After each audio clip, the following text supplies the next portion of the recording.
Remember that time when you were a human on Innistrad and all you had to worry about was spirits, vampires, werewolves and zombies? Ah, happy days. So Thalia's Lancer is my favorite human in the set.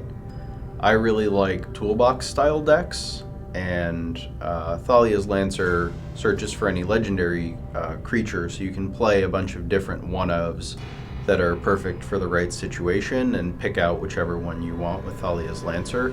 I especially like Thalia's Lancer in a deck with Bruna and Gisela, because you can play one copy of Bruna at the top end. You can also play things from other sets like, one copy of Linvala or another legend that you might like.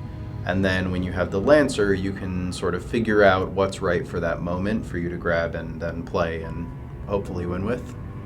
Harridan's Grace Champion is just a very simple card. It's somewhat reminiscent, actually, of Gavany Township. It doesn't put counters on your creatures.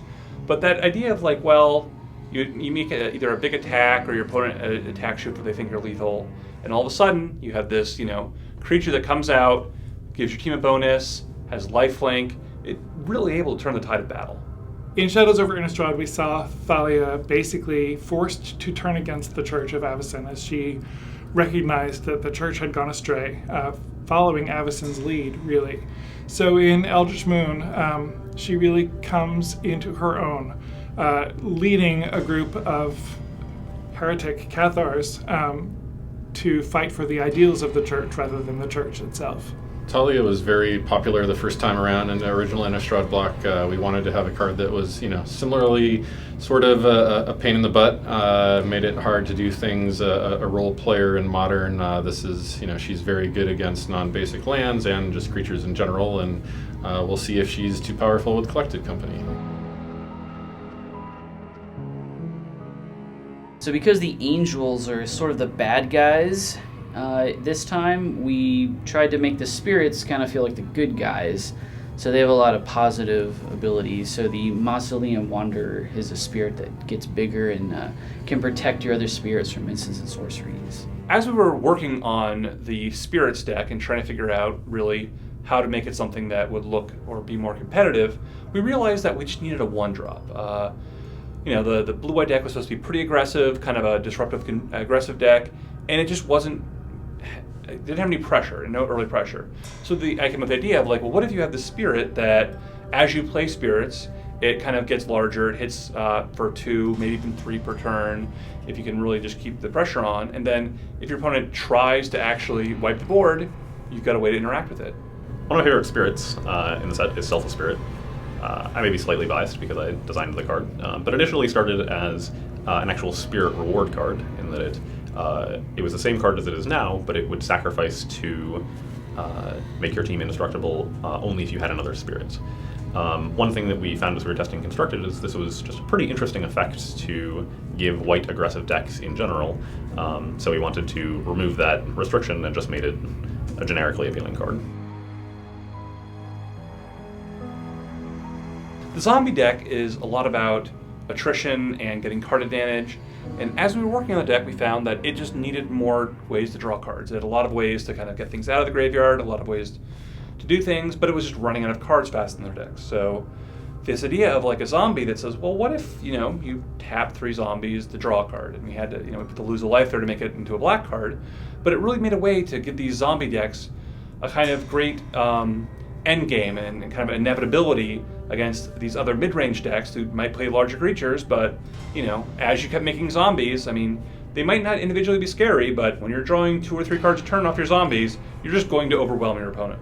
Haunted Dead is such a cool card. I didn't know a zombie could be haunted, but it's Innistrad, and man, it's still next level to me. Giza and Geralf were characters in flavor text in original Innistrad. And in part of our process, the flavor text comes later in the process. So by the time we realize the flavor text is sort of showing up a certain character, the set's done, the cards are done. And so we realized later in the process, Giza and Geralf are pretty cool, but we don't have cards for them. So what we did is we made a commander product years later, we put them in, it's okay, you guys get Giza and Geralf.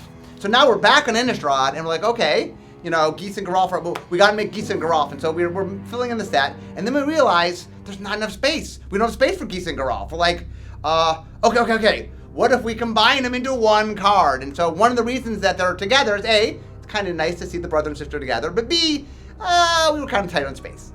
The Gisa part is the black part of the card, and Geralf is the blue part of the card. So we felt we could capture what players wanted from both characters with just a single card slot in the set. Giza and Geralf are so awesome. They've really been given an awesome voice, most recently by Alison Lures in her story for Shadows over Innistrad, as this squabbling pair of brother and sister who are constantly sending undead monstrosities to fight each other, this proxy war between the two of them.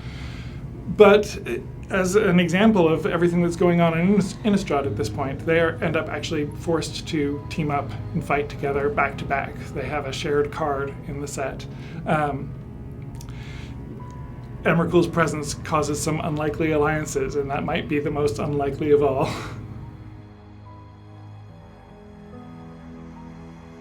Olivia's Dragoon seems pretty inconspicuous. It's 2 mana, 2/2, but in draft, I just remember taking this card so highly and so frequently because the fact that you can, that's efficient already, and the fact that you can just discard a card whenever you want to it, well, you get upside flying, but the main thing is you can turn on your madness, and I'm a synergy player. I just love building decks like that. Bloodhall Priest is kind of the confluence of all the things that we like in the vampire deck. It's a pretty cheap, it's a 4 mana 4/4 that you can pay for 3 mana if you have Madness, but it itself has a kind of a callback to another fun mechanic of Hellbent, where if you can discard your card, if you're really kind of going all out and playing your stuff and you cast this last, it's going to come into play, deal 2 damage or something.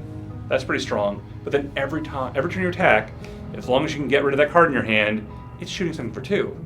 In terms of a vampire that's really going to be making a big splash for both vampire decks and madness decks, this is it. Okay, so one of the challenges of the set is we decided that the front of the cards was going to be the Innistrad thing, and the back was going to be the Eldrazi thing. Now, we knew we wanted to do werewolves, but the problem was werewolf didn't fit the model. So we had to come up with a different way to do werewolves. So we said, okay, well, what if let's start with the werewolf. What if on the front side it's the werewolf? You don't have to turn into the werewolf. We're starting with the werewolf. And then the werewolf turns into something even worse than a werewolf. And so we definitely did the werewolf a little bit different, but we really were trying to embrace this idea of the horrors of Innistrad turning into something even worse. Spirit of the Hun is a werewolf that fits as a nice piece into the werewolf deck where you can flash it out, which is always nice in the werewolf decks because it means you can pass on your turn and let all of your werewolves transform. And its flash ability is very notable, impactful in the current metagame where we expected and anticipated that Languish would become a more and more popular card, and its ability helps.